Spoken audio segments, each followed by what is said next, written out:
Hello दोस्तों, NCERT cafe में आपका स्वागत है। आज हम लोग new NCERT geography class 11 chapter number 9 वायुमंडलीय परिसंचरण तथा मौसम प्रणालियों को पढ़ेंगे। यह परीक्षा की दृष्टि से बहुत ही महत्वपूर्ण टॉपिक है। आइए इंपॉर्टेंट पॉइंट्स को डिस्कस करते हैं। अध्याय 9 में पृथ्वी के धरातल पर तापमान का असामान्य वितरण वर्णित है। वायु गर्म होने पर फैलती है और ठंडी होने पर सिकुड़ती है। इससे वायुमंडलीय दाब में भिन्नता आती है। इसके परिणाम स्वरूप वायु गतिमान होकर अधिक दाब वाले क्षेत्रों से न्यून दाब वाले क्षेत्रों में प्रभावित होती है। High pressure to low pressure. आप जानते हैं कि क्षैतिज गतिमान वायु ही पवन है। वायुमंडलीय दाब यह भी निर्धारित करता है कि कब वायु ऊपर उठेगी, कब नीचे बैठेगी। पवनें पृथ्वी पर तापमान व आर्द्रता का पुनर्वितरण करती है, जिससे पूरी पृथ्वी का तापमान स्थिर बना रहता है। ऊपर उठती हुई आर्द्र वायु का तापमान कम होता जाता है, बादल बनते हैं और वर्षा होती है। इस अध्याय में वायुमंडलीय दाब भिन्नता के कारणों, वायुमंडलीय परिसंचरण संबंधी बल, वायु विक्षोभ, वायु राशियों का बनना, वायु राशियों के मिश्रण से मौसम संबंधी विक्षोभ व उष्णकटिबंधीय चक्रवातों के विवरण सम्मिलित है।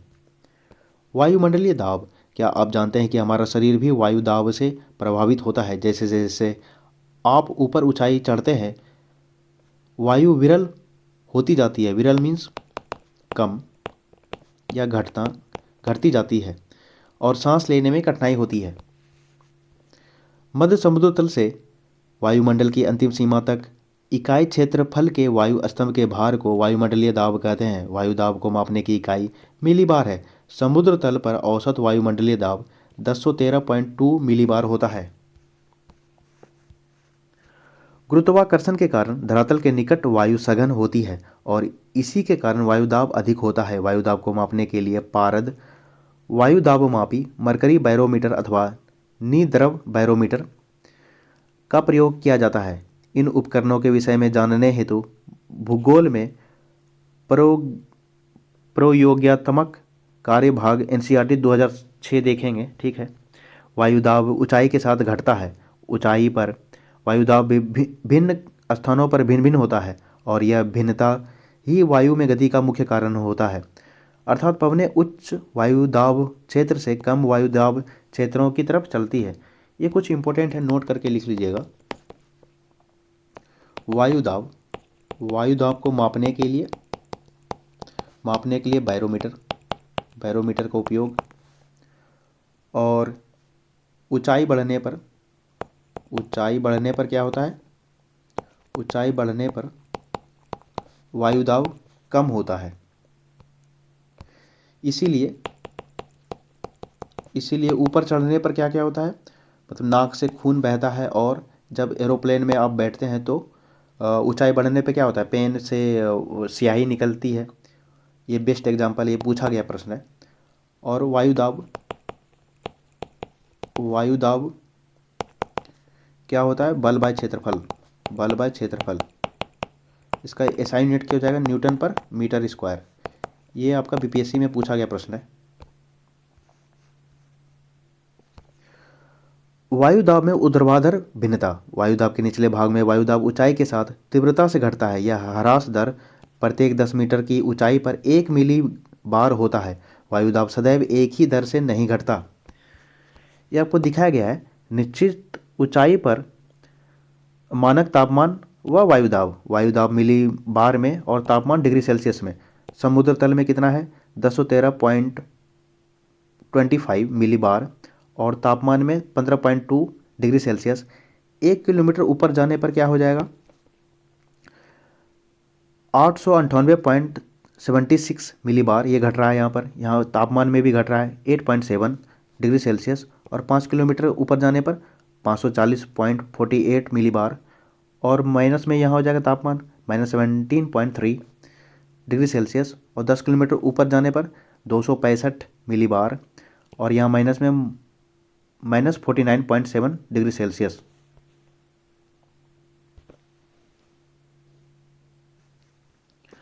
वायुमंडल में औसत वायुदाब और तापमान को प्रस्तुत करती है। ठीक है। ऊर्ध्वाधर दाब प्रवणता क्षैतिज दाब प्रवणता की अपेक्षा अधिक होती है, लेकिन इसके विपरीत दिशा में कार्यरत गुरुत्वाकर्षण बल से यह संतुलित हो जाती है। अतः ऊर्ध्वाधर पवनें अधिक शक्तिशाली नहीं होती। वायुदाब का क्षैतिज वितरण।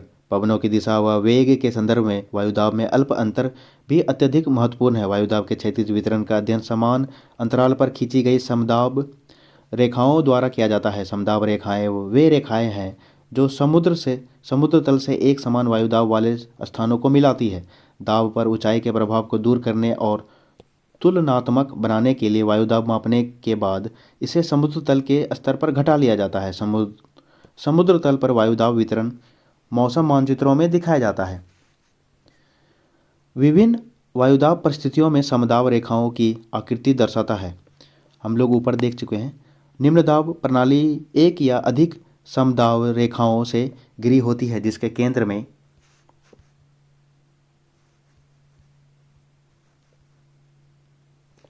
निम्न वायुदाब होता है। उच्च दाब प्रणाली में भी एक या अधिक समदाब रेखाएं होती है जिनके केंद्र में उच्चतम वायुदाब होता है।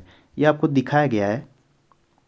उच्च में कितना हो गया, 1020 मिली बार हो जाएगा। ये उत्तरी गोलार्ध में समदाब रेखाएं वायुदाब तथा पवन तंत्र को दिखाया गया है।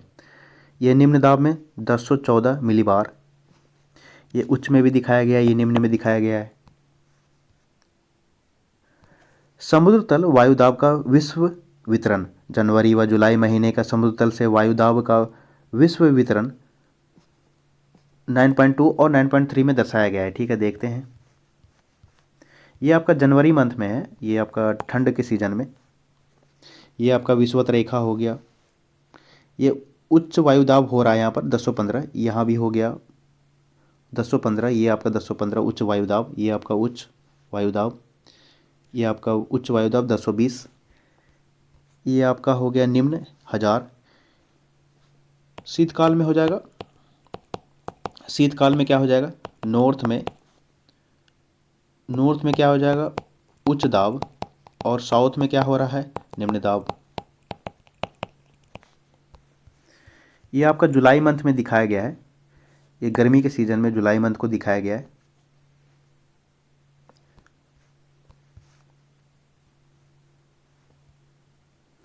उच्च दाब 1020 मिली बार दिखा रहा है और निम्न में कितना है, 1000 दिखा रहा है। ये आपका 0 डिग्री से विषुवत रेखा, ये उच्च वायुदाब को दिखाया जा रहा है ग्रीष्मकाल में।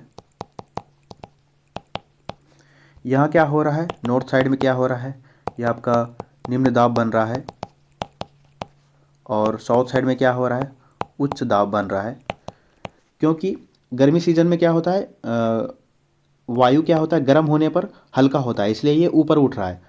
और जो भारी वायु रहेगी तो दक्षिण साइड में होता है, इसलिए यहाँ साउथ साइड में उच्च दाब बन रहा है। ये आपका उच्च दाब क्या होता है, ये वायु बाहर निकलता है, ये बाहर निकल रही है। और निम्न दाब में क्या होगा, वायु अंदर की तरफ जाएगी, मतलब high pressure to low pressure.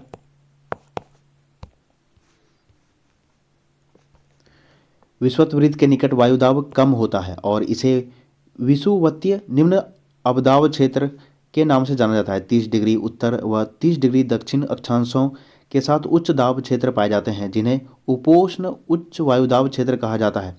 ये आपका हो गया 30 डिग्री नॉर्थ और 30 डिग्री साउथ। ये आपका हो गया उपोष्ण उच्च वायुदाब।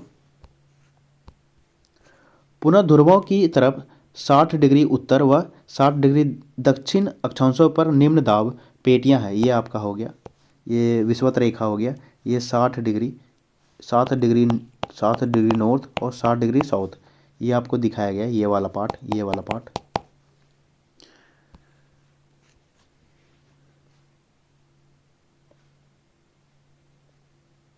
जिन्हें अधोध्रुवीय निम्न दाब पेटियां कहते हैं। ध्रुवों के निकट वायुदाब अधिक होता है और इसे ध्रुवीय उच्च वायुदाब पट्टी कहते हैं। ये वायुदाब पट्टियां अस्थायी नहीं है, सूर्य किरणों के विस्थापन के साथ ये पट्टियां विस्थापित होती रहती है। उत्तरी गोलार्ध में शीत ऋतु में ये पट्टियां दक्षिण की ओर तथा ग्रीष्म ऋतु में ये उत्तर दिशा की ओर खिसक जाती है। ग्रीष्म ऋतु में इसलिए खिसक जाती है क्योंकि वायु गर्म होने के बाद हल्का हो जाता है, इसलिए ऊपर उठ रही है। पवनों की दिशा व वेग को प्रभावित करने वाले बल। आप यह जानते हैं कि वायुमंडलीय दाब में भिन्नता के कारण वायु गतिमान होती है। इस क्षैतिज गतिज वायु को पवन कहते हैं। पवनें उच्च दाब से कम दाब की तरफ प्रभावित होती है, high pressure to low pressure. भूतल पर धरातलीय विषमताओं के कारण घर्षण पैदा होता है जो पवनों की गति को प्रभावित करता है। इसके साथ पृथ्वी का घूर्णन भी पवनों के वेग को प्रभावित करता है। पृथ्वी के घूर्णन द्वारा लगने वाले बल को कोरियोलाइसिस बल कहा जाता है। अतः पृथ्वी के धरातल पर क्षैतिज पवनें तीन संयुक्त प्रभावों का परिणाम है: दाब प्रवणता प्रभाव, घर्षण बल और कोरियोलिस बल। इसके अतिरिक्त गुरुत्वाकर्षण बल पवनों को नीचे प्रभावित करता है। दाब प्रवणता बल वायुमंडलीय दाब भिन्नता एक बल उत्पन्न करता है। दूरी के संदर्भ में दाब परिवर्तन की दर दाब प्रवणता है। जहाँ समदाब रेखाएं पास पास हो वहाँ दाब प्रवणता अधिक है। ये आपका हो गया पास पास हो, यहाँ पर क्या बनेगा, वहाँ दाब प्रवणता हो जाएगा, अधिक होगा। समदाब रेखाएं दूर दूर होने पर दाब प्रवणता कम होगा। ये आपका दूर दूर होने पर क्या हो जाएगा, यहाँ पर दाब कम होगा, कम होगा।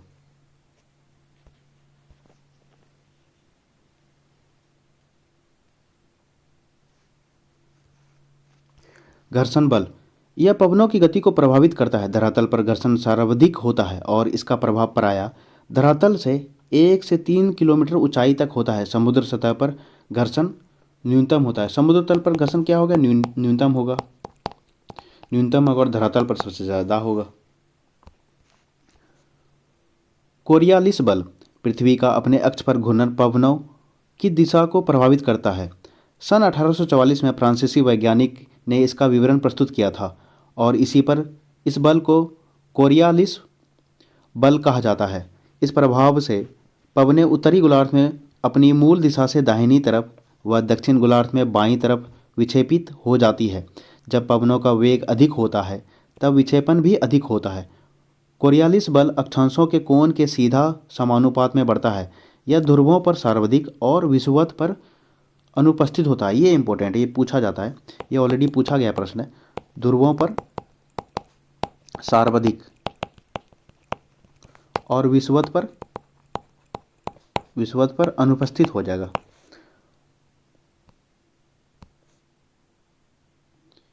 ये आपका हो गया क्योंकि ये आपका ये हो गया कर्क रेखा, ये विषुवत रेखा, ये मकर रेखा। ये आपका हो गया 5 डिग्री नॉर्थ और 5 डिग्री साउथ हो गया, ये 0 डिग्री सेल्सियस। ये आपका जो ये वाला जो पार्ट है यहाँ पर क्या होगा, चक्रवात नहीं रहेगा। और ये एक और पॉइंट है, नॉर्थ में दाएं और साउथ में बाएं, इसको क्या कहते हैं, फेरल का नियम भी कहा जाता है।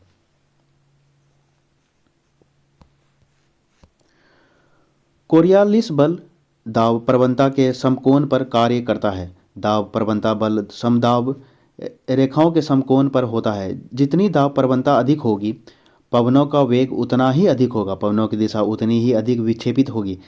इन दो बलों के एक दूसरे से समकोण पर होने के कारण निम्न दाब क्षेत्रों में पवनें इसी के इर्द गिर्द बहती है। विषुवत वृत्त पर कोरियोलिस बल शून्य होता है। विषुवत वृत्त पर कोरियोलिस बल शून्य होगा और पवनें समदाब रेखाओं के समकोण पर बहती है। अतः निम्न दाब क्षेत्र और अधिक गहन होने की बजाय पूरित हो जाता है। यही कारण है कि विषुवत वृत्त के निकट उष्णकटिबंधीय चक्रवात नहीं बनते। यही मैंने समझाया था। ये वाला जो पार्ट है, ये वाला पार्ट क्या हो जाएगा, यहाँ पर क्या, विषुवत वृत्त के उष्णकटिबंधीय चक्रवात नहीं बनेगा, चक्रवात नहीं बनेगा।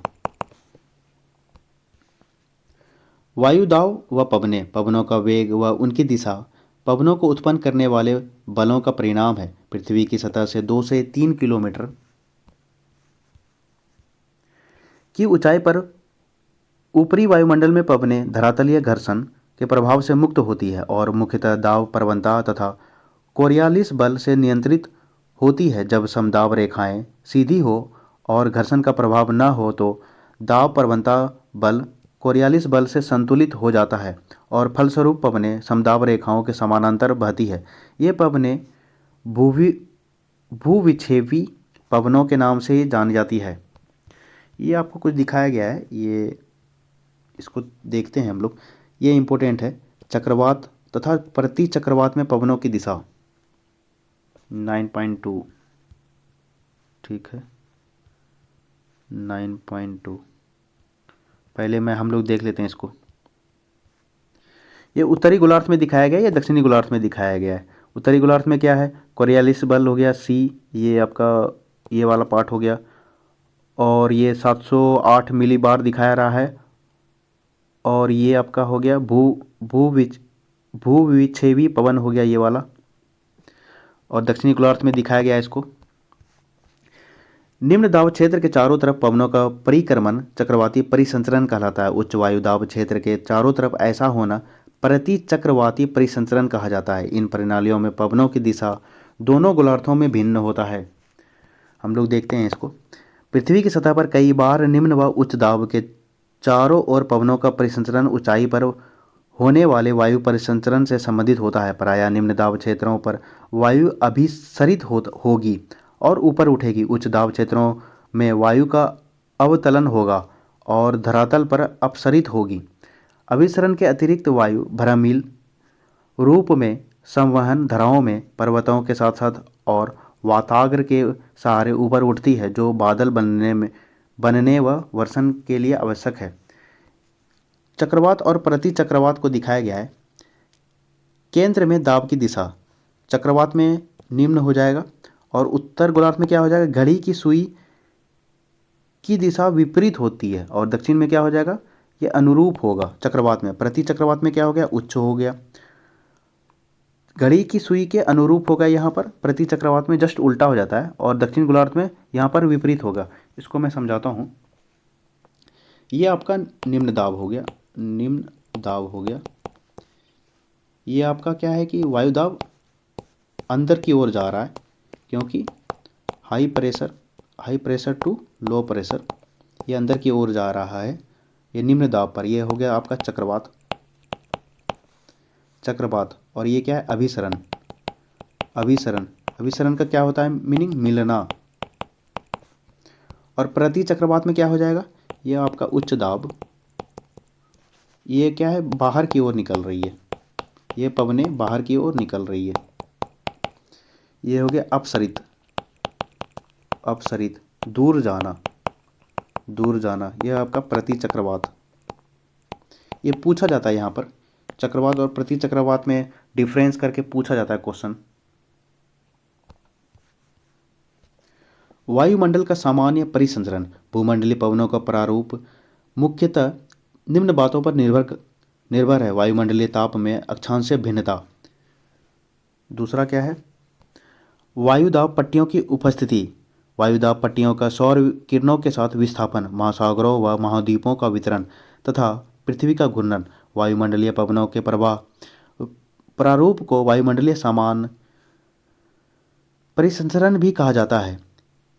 यह वायुमंडलीय परिसंचरण महासागरीय जल को भी गतिमान करता है, जो पृथ्वी की जलवायु को प्रभावित करता है। सामान्य परिसंचरण का एक क्रमिक विवरण 9.6 में प्रस्तुत करता है। देखते हैं ये वाला पार्ट, ठीक है, इसको हम लोग देखते हैं। पवनों का अभिसरण और अपसरण।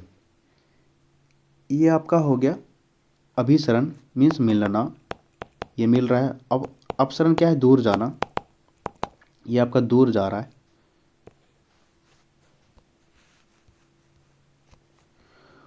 उच्च सूर्याताप व निम्न वायुदाब होने से अंतर उष्णकटिबंधीय अभिसरण क्षेत्र ITCZ पर वायु संवहन धाराओं के रूप में ऊपर उठती है। ITCZ क्या हो जाएगा, ये आपका इंटरट्रॉपिकल कन्वर्जन जोन।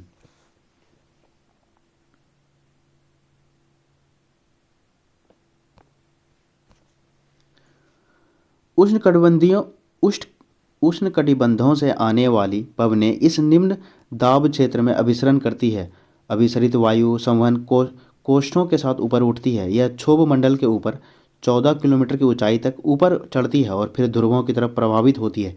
इसके परिणाम स्वरूप लगभग 30 डिग्री उत्तर व 30 डिग्री दक्षिण अक्षांश पर वायु एकत्रित हो जाती है। इस एकत्रित वायु का अवतलन होता है और यह उपोष्ण उच्च दाब बनाता है। ये आपका हो गया, ये आपका विषुवत वृत्त, ये आपका 30 डिग्री नॉर्थ और ये आपका हो गया 30 डिग्री साउथ। ये वाला पार्ट हो गया, उपोष्ण उच्च दाब बनाता है। अवतलन का एक कारण यह है कि जब वायु 30 डिग्री उत्तर व दक्षिणी अक्षांश पर पहुंचती है तो यह ठंडी हो जाती है।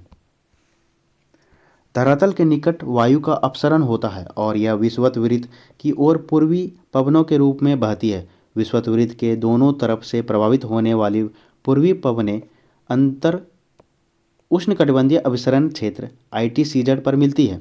पृथ्वी की सतह से ऊपर की दिशा में होने वाली परिसंचरण और इसके विपरीत दिशा में होने वाले परिसंचरण को कोस्ट सेल कहते हैं। उष्णकटिबंधीय क्षेत्र में ऐसे कोस्ट को हेडले कोस्ट कहा जाता है। मध्य अक्षांशीय वायु परिसंचरण में ध्रुवों से प्रभावित होती ठंडी पवनों का अवतलन होता है और उपोष्ण उच्च दाब कटिबंध क्षेत्रों से आती गर्म हवा ऊपर उठती है। धरातल पर ये पवनें पछुआ पवनों के नाम से जानी जाती है और यह कोस्ट फायरल कोस्ट के नाम से जाने जाते हैं।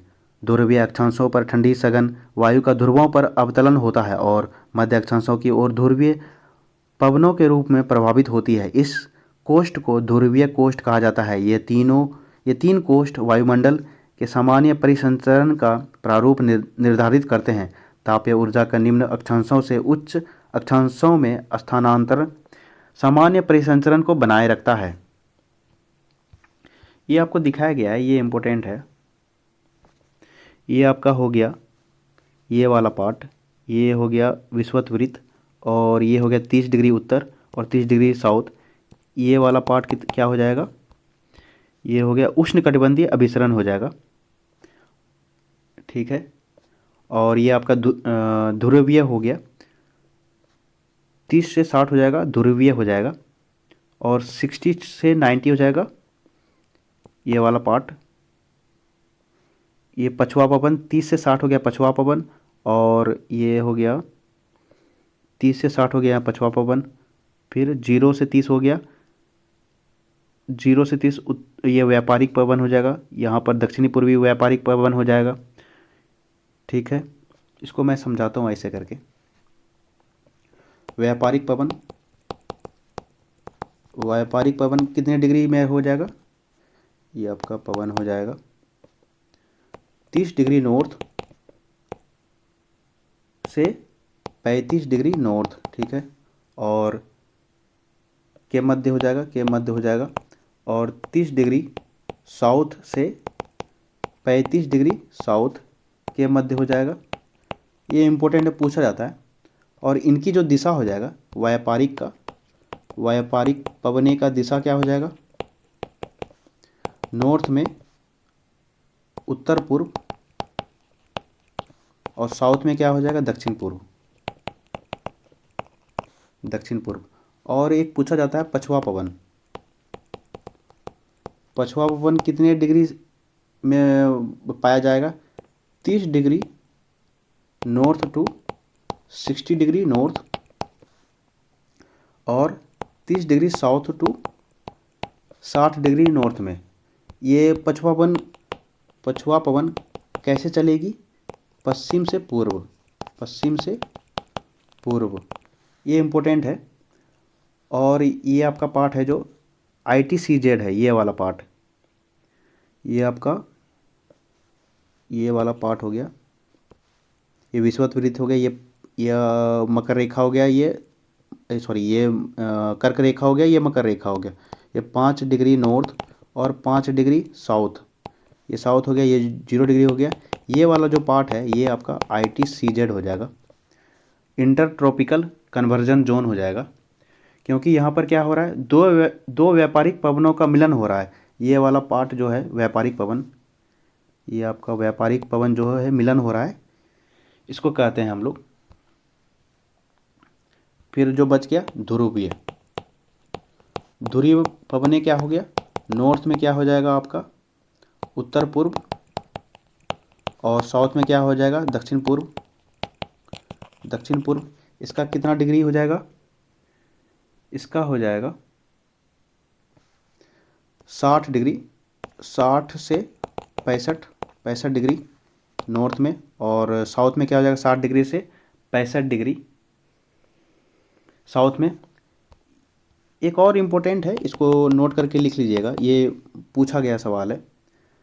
40 डिग्री से 60 डिग्री साउथ साइड में। 40 डिग्री साउथ को क्या कहेंगे हम लोग, गजरता, गरजता, गरजता चालीसा, चालीसा। और 50 डिग्री को हम लोग क्या कहेंगे, वो भी साउथ साइड में, प्रचंड, प्रचंड पचासा। और एक 60 डिग्री, 60 डिग्री साउथ में चीखता, चीखता हुआ साठा, साठा। बीपीएससी 67 में पूछा गया था प्रश्न, ये गरजता चालीसा, प्रचंड पचासा और चीखता हुआ साठा किस दिशा में बहती है, तो दक्षिणी गोलार्ध में बहेगा। ये पूछा गया प्रश्न है, दक्षिणी गोलार्ध में। आप लोग लिख लीजिएगा, वो इम्पोर्टेंट है।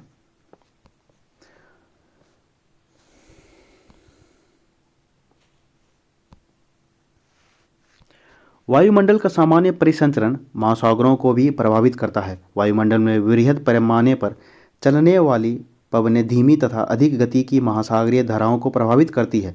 महासागर वायु को ऊर्जा व जलवाष्प प्रदान करते हैं। ये अंतर संबंध महासागरों के विस्तृत क्षेत्रों पर अपेक्षाकृत धीमे होते हैं। मौसमी पवनें,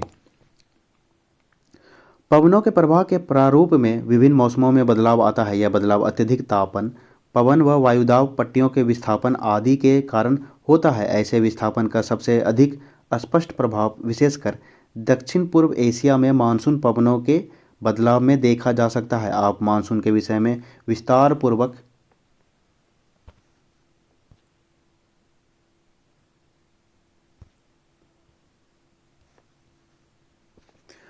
वायुमंडल का सामान्य परिसंचरण और उसका महासागरों पर प्रभाव। वायुमंडल के सामान्य परिसंचरण के संदर्भ में प्रशांत महासागर का गर्म या ठंडा होना अत्यधिक महत्वपूर्ण है। मध्य प्रशांत महासागर की गर्म जलधाराएं दक्षिणी अमेरिका के तट की ओर प्रभावित होती है और पेरू की ठंडी जलधाराओं का स्थान ले लेती है। पेरू कौन सा ठंडी जलधारा है, ये पूछा जाता है। पेरू के तट पर इन गर्म जलधाराओं की उपस्थिति एल नीलो कहलाता है। एल नीलो घटना की मध्य प्रशांत महासागर और ऑस्ट्रेलिया के वायु दाब परिवर्तन से गहरा संबंध है। प्रशांत महासागर वायुदाब में यह परिवर्तन दक्षिणी दोलन कहलाता है। इन दोनों दक्षिणी दोलन बदलाव व एल नीनो की संयुक्त घटना को इनसो के नाम से जाना जाता है। जिन वर्षों में इनसो शक्तिशाली होता है, विश्व में वृहद मौसम संबंधी विभिन्नताएं देखी जाती है। दक्षिण अमेरिका के पश्चिमी शुष्क तट पर भारी वर्षा होती है। ऑस्ट्रेलिया में कभी कभी भारत अकालग्रस्त हो जाते हैं और चीन में बाढ़ आती है। इन घटनाओं के ध्यानपूर्वक आकलन से संसार के अन्य भागों की मौसमी संबंधी भविष्यवाणी के रूप में इनका प्रयोग किया जाता है।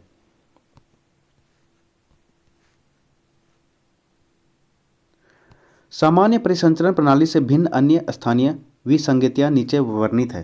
देखते हैं। स्थानीय पवनें, भूतल के गर्म व ठंडे होने से भिन्नता तथा दैनिक व वार्षिक चक्रों के विकास से बहुत सी स्थानीय व क्षेत्रीय पवनें प्रभावित होती है।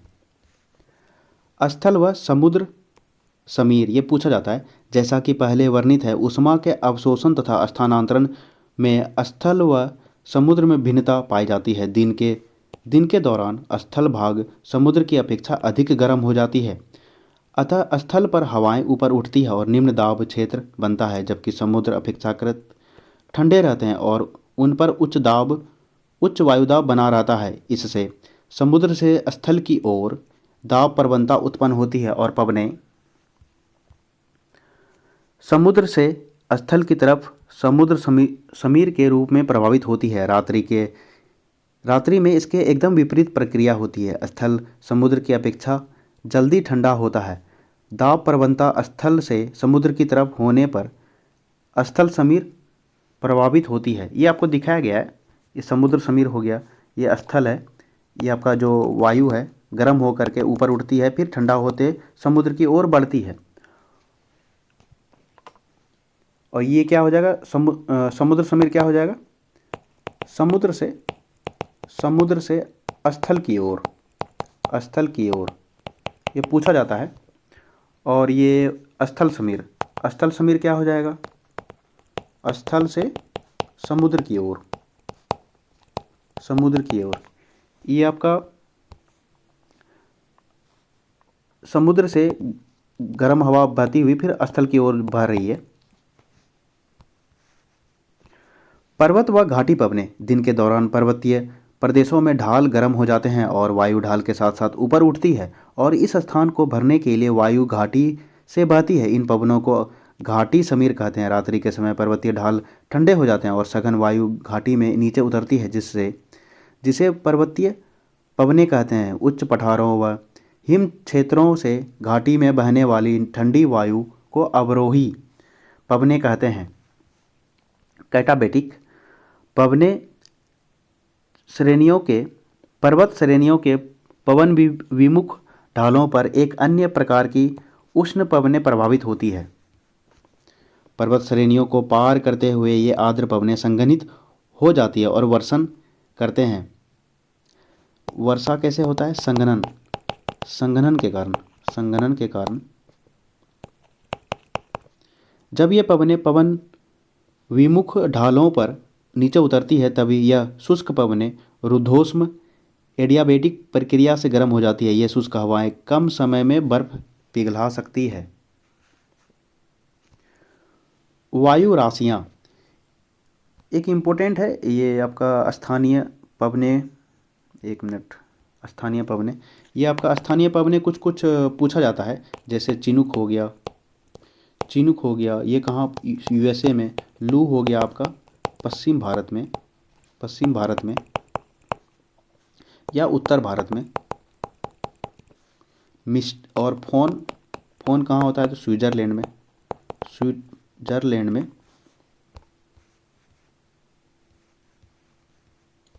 वायु राशियाँ जब वायु किसी सामांगी क्षेत्र पर पर्याप्त लंबे समय तक रहती है तो उस क्षेत्र के गुणों को धारण कर लेती है। यह समांग क्षेत्र विस्तृत महासागरीय सतह या विस्तृत मैदानी भाग हो सकता है। तापमान तथा आर्द्रता संबंधी विशिष्ट गुणों वाली यह वायु राशि कहलाती है। इसे यूं भी परिभाषित किया जाता है, वायु का वह वृहत भाग जिसमें तापमान व आर्द्रता संबंधी क्षैतिज भिन्नताएं बहुत कम है। वह समांग धरातल जिन पर वायु राशियाँ बनती है उन्हें वायु राशियों का उद्गम क्षेत्र कहा जाता है। वायु राशियों को उनके उद्गम क्षेत्र के आधार पर वर्गीकृत किया जाता है। इनके प्रमुख 5 उद्गम क्षेत्र हैं जो इस प्रकार है। उष्ण व उपोष्ण कटिबंधीय महासागर, उपोष्ण कटिबंधीय उष्ण मरुस्थल, उच्च अक्षांशीय अपेक्षाकृत ठंडे महासागर, उच्च अक्षांशीय अति शीत बर्फ आच्छादित महाद्वीपीय क्षेत्र, अस्थायी रूप से बर्फ आच्छादित महाद्वीप आर्कटिक तथा अंटार्कटिक तथा आर्कटिक। इसी के आधार पर निम्न प्रकार की वायु राशियाँ पाई जाती है। उष्णकटिबंधीय महासागरीय वायु राशि एमटी का क्या मतलब हो जाएगा, मैरीन ट्रॉपिकल। और उष्णकटिबंधीय महाद्वीपीय सीटी क्या हो जाएगा, कॉन्टिनेंट ट्रॉपिकल। और एमपी क्या हो जाएगा, मरीन पोलर। ये आपका हो गया ध्रुवीय महाद्वीप। सीपी क्या हो जाएगा, कॉन्टिनेंटल पोलर। महाद्वीपीय आर्कटिक, ये आपका हो गया कॉन्टिनेंटल आर्कटिक। उष्णकटिबंधीय वायु राशियाँ गर्म होती है तथा ध्रुवीय वायु राशियाँ ठंडी होती है। ये तो है ही। उष्णकटिबंधीय कहाँ हो जाएगा, ये आपका हो गया ये हो गया विषुवत रेखा, ये हो गया कर्क रेखा, और ये हो गया मकर रेखा। इस बीच में हो गया आपका उष्णकटिबंधीय वायु राशियाँ, तो ये आपका गर्म हो जाएगा ये वाला पार्ट। और ये ध्रुवीय वायु राशियाँ ठंडी होती है, ये आपका ध्रुव हो गया, ये ध्रुव पोलर, ये आपका ध्रुव, यह तो ठंडा होगा ही।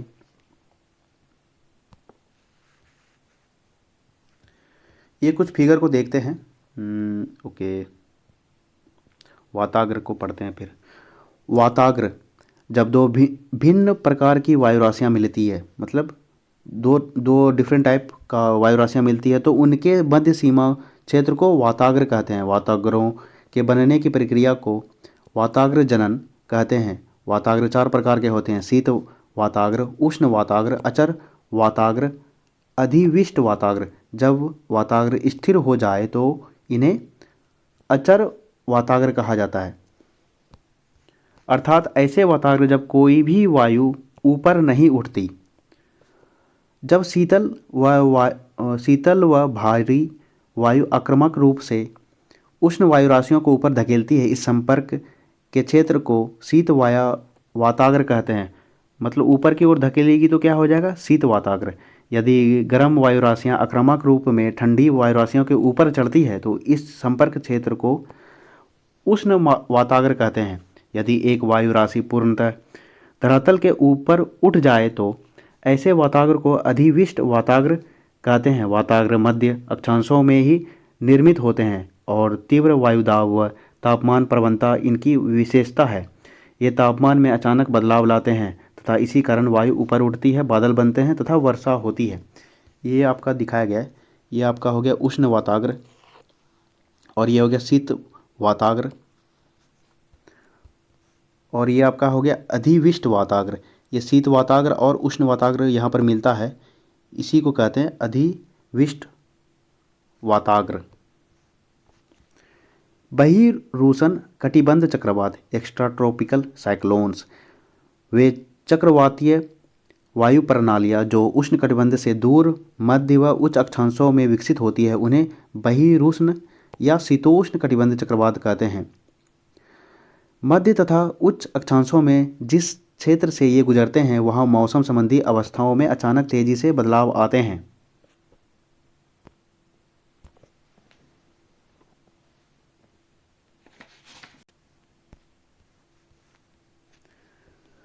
बहिरुष्ण कटिबंध चक्रवात ध्रुवीय वाताग्र के साथ साथ बनते हैं। आरंभ में वाताग्र अचर होता है। उत्तर गोलार्ध में वाताग्र के दक्षिण में कोष्ण व उत्तर दिशा से ठंडी हवा प्रभावित होती है। जब वाताग्र के साथ वायुदाब कम हो जाता है, कोष्ण वायु उत्तर दिशा की ओर तथा ठंडी वायु दक्षिण दिशा में घड़ी की सुइयां के विपरीत चक्रवातीय परिसंचरण करती है। इस चक्रवातीय प्रवाह से बहिरुष्ण कटिबंध चक्रवात विकसित होता है, जिसमें एक उष्ण वाताग्र तथा एक शीत वाताग्र होता है। एक ऐसे ही विकसित चक्रवात को दर्शाता है। इस चक्रवात में कोष्ण वायु क्षेत्र या कोष्ण खंड ठंडे अग्रभाग व पिछले शीत खंड के बीच पाया जाता है। कोष्ण वायु आक्रामक रूप से ठंडी वायु के ऊपर चढ़ती है और उष्ण वाताग्र के पहले भाग में स्तरीय मेघ दिखाई देते हैं और वर्षा होती है। पीछे से आता शीत वाताग्र उष्ण वायु को ऊपर धकेलता है, जिसके परिणाम स्वरूप शीत वाताग्र के साथ कपासी मेघ बनते हैं। शीत वाताग्र उष्ण वाताग्र की अपेक्षा तीव्र गति से चलते हैं और अंततः उष्ण वाताग्रों को पूरी तरह ढक देते हैं। यह कोष्ण वायु ऊपर उठती है और इसका भूतल से कोई संपर्क नहीं रहता तथा अधिविष्ट वाताग्र बनता है एवं चक्रवात धीरे धीरे क्षीण हो जाता है। कुछ थ्योरी है, बस सुन लीजिए, लास्ट में मैं आपको बताता हूँ। ये आपका बहिरुष्ण कटिबंधीय चक्रवात को दिखाया गया है। ये शीत वायु हो गया, ये शीत वायु, और ये आपका हो गया शीत वायु, कोष्ण वायु आपका कोष्ण वायु, और ये आपका भी आकार की तरह भी प्रकार का चक्रवात को बना रहा है। धरातल तथा ऊंचाई पर वायु परिसंचरण की प्रक्रियाओं में निकट या अंतर संबंध होता है। बहिरुष्ण कटिबंधीय चक्रवात उष्ण कटिबंधीय चक्रवातों से कई प्रकार भिन्न है। बहिरुष्ण कटिबंधीय चक्रवातों में स्पष्ट वाताग्र प्रणालियाँ होती है जो उष्ण कटिबंधीय चक्रवातों में नहीं होती। ये विस्तृत क्षेत्रफल फैले होते हैं तथा इनकी उत्पत्ति जल व स्थल दोनों पर होती है। जबकि उष्णकटिबंधीय चक्रवात केवल समुद्रों में उत्पन्न होता है। ये इंपॉर्टेंट है आपका, उष्णकटिबंधीय केवल समुद्र में होता है। और शीत शीत शीत वाले में क्या होगा, स्थल और जल दोनों पे होगा। और स्थलीय भागों में पहुंचने पर नष्ट हो जाते हैं। बहिरुष्ण कटिबंधीय चक्रवात उष्ण कटिबंधीय चक्रवात की अपेक्षा विस्तृत क्षेत्र को प्रभावित करते हैं। उष्ण कटिबंधीय चक्रवातों में पवनों का वेग अपेक्षाकृत तीव्र होता है और ये विनाशकारी होते हैं। उष्ण कटिबंधीय चक्रवात पूर्व से पश्चिम की ओर चलते हैं, जबकि बहिरुष्ण कटिबंधीय चक्रवात पश्चिम से पूर्व, मतलब हो गया शीतकाल। शीतकाल क्या हो जाएगा, पश्चिम से पूर्व, पश्चिम से पूर्व। और उष्णकटिबंधीय हो जाएगा पूर्व से पश्चिम। उष्णकटिबंधीय चक्रवात आक्रामक तूफान है जिनकी उत्पत्ति उष्णकटिबंधीय क्षेत्रों के महासागरों पर होती है और ये तटीय क्षेत्रों की तरफ गतिमान होते हैं। ये चक्रवात आक्रामक पवनों के कारण विस्तृत विनाश, अत्यधिक वर्षा और तूफान लाते हैं। ये चक्रवात विध्वंसक प्राकृतिक आपदाओं से एक है। हिंद महासागर में ये चक्रवात, अटलांटिक महासागर में हरिकेन के नाम से, पश्चिम प्रशांत और दक्षिण चीन सागर में टाइफून और पश्चिमी ऑस्ट्रेलिया में विली विलीज के नाम से जाना जाता है। ये इंपॉर्टेंट है, पूछा जाता है। ये आपका हो गया विली विलीज, ये कहाँ हो गया, पश्चिम ऑस्ट्रेलिया, पश्चिम ऑस्ट्रेलिया हो गया ये आपका विली विलीज, पश्चिमी ऑस्ट्रेलिया। और आपका दक्षिणी चीन सागर में क्या होगा, टाइफून, ये इंपॉर्टेंट है, पूछा जाता है। और अपना हिंद महासागर में तो चक्रवात है ही। अटलांटिक महासागर में हरिकेन, हरिकेन हो गया।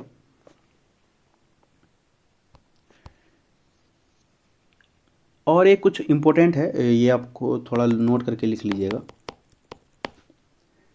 ये आपका ग्लोब है, तो इसमें आपका हो गया विषुवत रेखा, ये आपका कर्क रेखा, और ये हो गया मकर रेखा। ये वाला जो पार्ट है, उष्णकटिबंधीय चक्रवात सिर्फ, ये उष्णकटिबंधीय चक्रवात सिर्फ कर्क रेखा और मकर रेखा के बीच में ही बनेगा। किसके कारण, सूर्यताप के कारण। ये समझने वाली चीज़ है। उष्णकटिबंधीय चक्रवात उष्णकटिबंधीय महासागरों में उत्पन्न व विकसित होते हैं। इनकी उत्पत्ति व विकास के लिए अनुकूल स्थितियां वृहद समुद्री सतह, जहां तापमान 27 डिग्री सेल्सियस से अधिक हो, कोरियालिस बल का होना, ऊर्ध्वाधर पवनों की गति में अंतर कम होना, कमजोर निम्न दाब क्षेत्र या निम्न स्तर का चक्रवातीय परिसंचरण का होना, समुद्री तल तंत्र पर ऊपरी अपसरण। चक्रवातों को और अधिक विध्वंसक करने वाली ऊर्जा संग्रहण प्रक्रिया द्वारा ऊंचे कपासी स्तरीय मेघों से प्राप्त होती है, जो इस तूफान के क्षेत्र को घेर लेती है। समुद्रों से लगातार आर्द्रता की आपूर्ति से ये तूफान अधिक प्रबल होते हैं। स्थल पर पहुंचकर आर्द्रता की आपूर्ति रुक जाती है और ये क्षीण होकर समाप्त हो जाते हैं।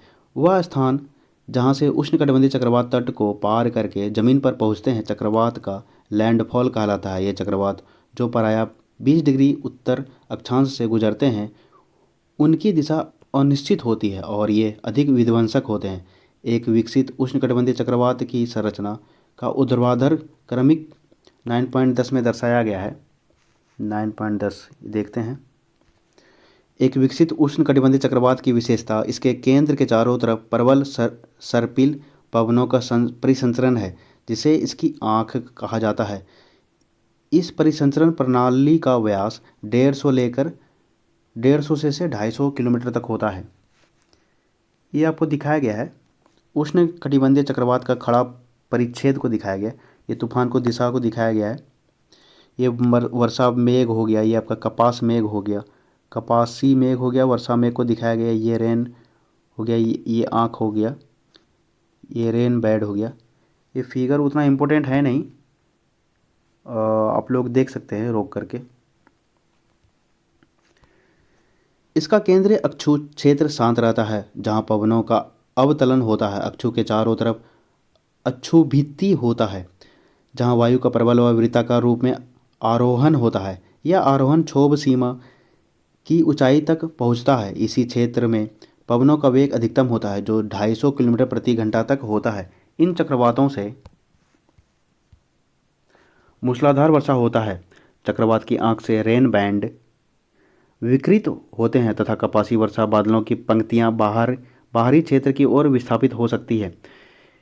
इनका व्यास बंगाल की खाड़ी, अरब सागर व हिंद महासागर पर 600 से 1200 किलोमीटर के बीच होता है। यह परिसंचरण प्रणाली धीमी गति से 300 से 500 किलोमीटर प्रतिदिन की दर से आगे बढ़ता है। ये चक्रवात तूफानी तरंग उत्पन्न करते हैं और तटीय निम्न इलाकों को जल प्लावित कर देते हैं। ये तूफान स्थल पर धीरे धीरे छिन्न होकर खत्म हो जाते हैं।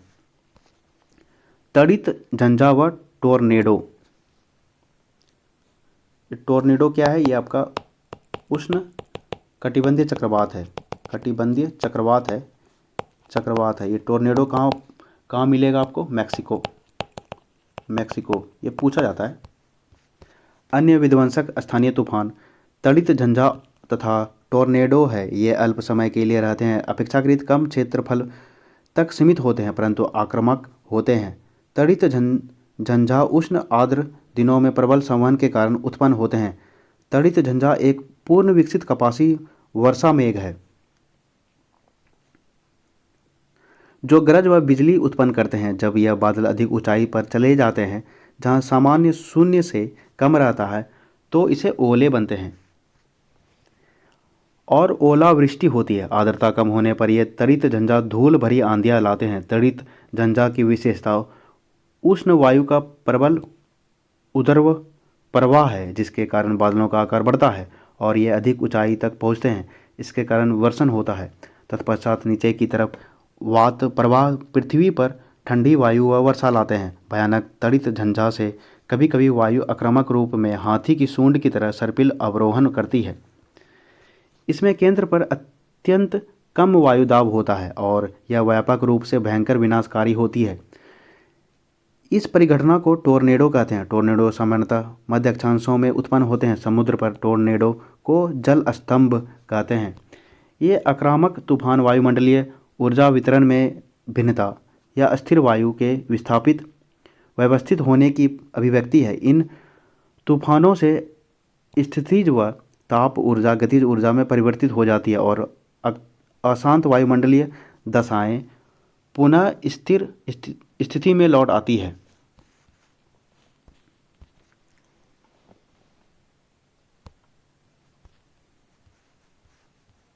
आइए कुछ अभ्यास कर लेते हैं। यदि धरातल पर वायु दाब 1000 मिलीबार है तो धरातल से 1 किलोमीटर की ऊंचाई पर वायु दाब कितना होगा? 900 मिलीबार। अंतर उष्णकटिबंधीय अभिसरण क्षेत्र प्रायः कहाँ पाया जाता है? यह आपका ITCZ हो जाएगा। ये कहाँ पाया जाएगा? विषुवत वृत्त पर। ये आपका हो गया विषुवत वृत्त। ये आपका 5 डिग्री साउथ, ये 5 डिग्री नॉर्थ, इस बीच में। उत्तरी गोलार्ध में निम्न वायुदाब के चारों तरफ पवनों की दिशा क्या होगी? घड़ी की सुइयां के चलने की दिशा में विपरीत, क्योंकि ये आपका उत्तरी गोलार्ध में पूछ रहा है। अगर यही आपका निम्न दाब क्या कहते हैं, ये अगर साउथ साइड में क्या हो जाएगा? साउथ रहता तो फिर अनुरूप होता। वायु राशियों के निर्माण के उद्गम क्षेत्र में कौन सा है? क्या हो जाएगा? साइबेरिया का मैदानी भाग। कुछ इम्पोर्टेंट है, मैं उससे डिस्कस करता हूँ।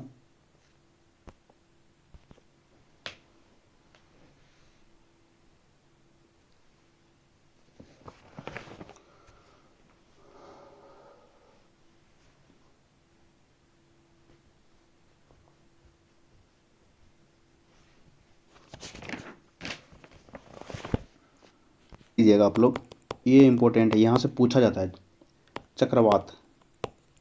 चक्रवात और प्रति चक्रवात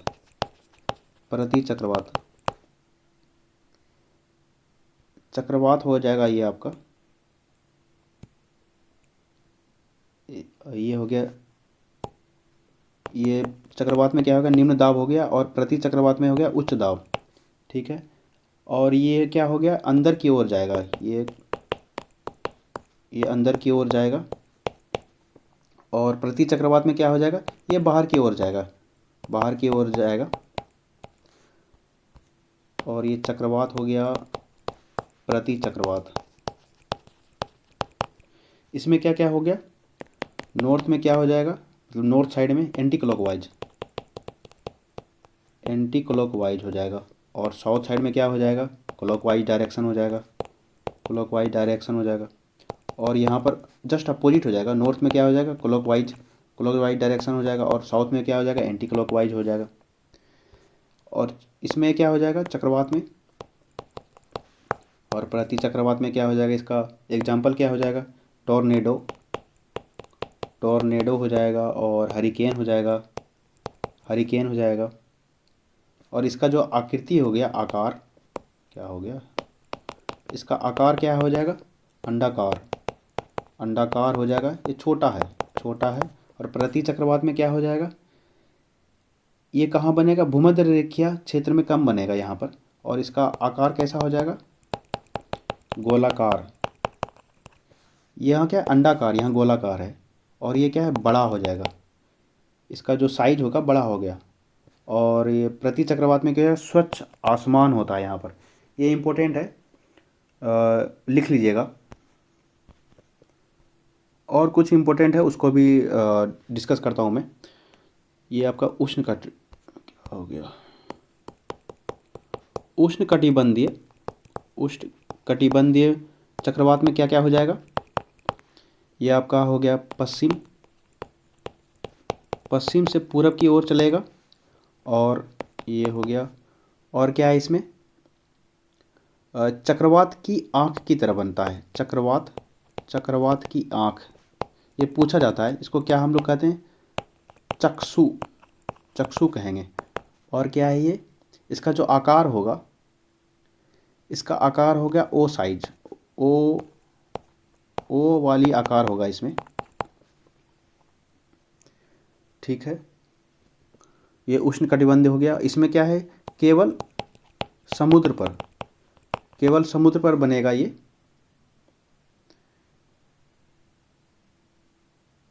नहीं, एक मिनट, ये आपका हो गया, ये सॉरी, ये गलत हो गया, ये पूरब से पश्चिम होगा, पूरब से पश्चिम उष्णकटिबंध में। और शीतोष्ण में क्या हो जाएगा, आपका पश्चिम से पूरब। और ये कहाँ कहाँ बनेगा,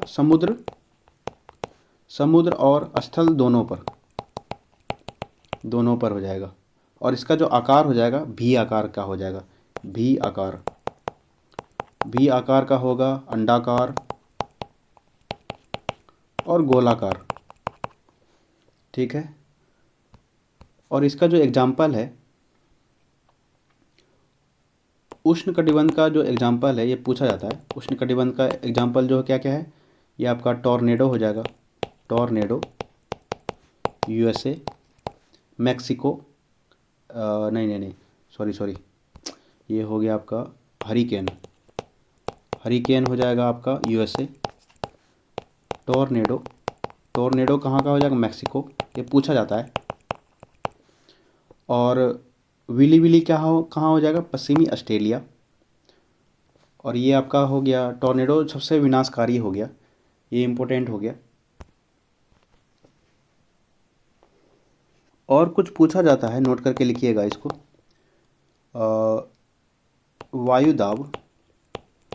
वायुदाब का मान बढ़ेगा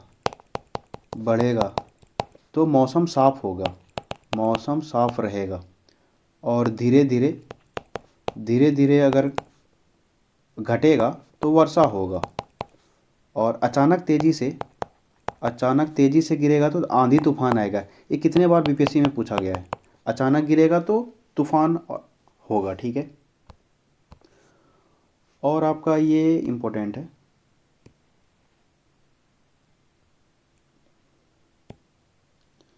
ये आपका हो गया विषुवत रेखा हो गया, ये हो गया 5 डिग्री साउथ, ये 5 डिग्री नॉर्थ। ये इसको हम लोग डोलड्रम भी कहते हैं, डोलड्रम भी कहते हैं। और शांत कटिबंध, मतलब एक मिनट, ये आपका हो गया, क्या हो गया यार, ITCZ इसको कहते हैं।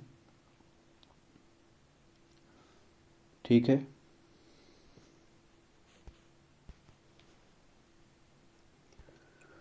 तो दोस्तों ये वीडियो कैसा लगा, अगर कुछ सजेशन देना चाहते हैं तो मेरे कमेंट बॉक्स में दे सकते हैं। कृपया मेरे इस चैनल को थोड़ा सपोर्ट कीजिए, आप लोग लाइक कीजिए, थोड़ा शेयर भी कर सकते हैं। धन्यवाद मित्रों, आपका दिन शुभ हो। जय श्री राम।